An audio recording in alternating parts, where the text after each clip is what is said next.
આમ તો ભારતીય જનતા પાર્ટી એ બોલે ને વર્તે એમાં જમીન આસમાનનો ફેર હોય છે. દેશના વડાપ્રધાન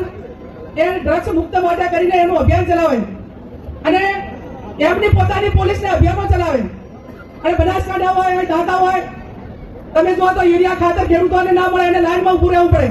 પણ જો તમારે દારૂ જોઈએ, ડ્રગ્સ હોય કે કોઈ પણ કેફી પદાર્થો જોઈએ તો એની હોમ ડિલિવરી ફોન કરો ને તો તમને સ્થળ ઉપર આપવા માટે કરીને આવે. આ બધી જ પોલીસને ખબર છે, પણ છતાં એ હપ્તા લઈને હપ્તા એ માત્ર ગાંધીનગર સુધી નહીં પણ દિલ્હી સુધી હપ્તા પહોંચે છે અને એના કારણે આપણા યુવાનો બરબાદ થાય છે, આપણી બેન દીકરીઓ વિધવા પડે છે અને એની ઝુંબેશ આવનાર સમયની અંદર ઉપાડવી પડે તો અમે બધા સાથે મળીને કાંતિભાઈ બધા જેટલી બોર્ડરો છે એ બોર્ડરો ઉપર ઘેરાવો કરવા હોય ને તો પણ તમે બધા સાથ સહકાર આપશો તો અમારી તૈયારી છે. અને હું તો અમિતભાઈ ચાવડા સાહેબને સમગ્ર કોંગ્રેસ પાર્ટીને વિનંતી કરું છું કે સમગ્ર જિલ્લાના અને રાજ્યની અંદર દેશી દારૂના બુટલેગરો કેટલા છે, ઇંગ્લિશ દારૂના બુટલેગરો કેટલા છે, ડ્રગ્સ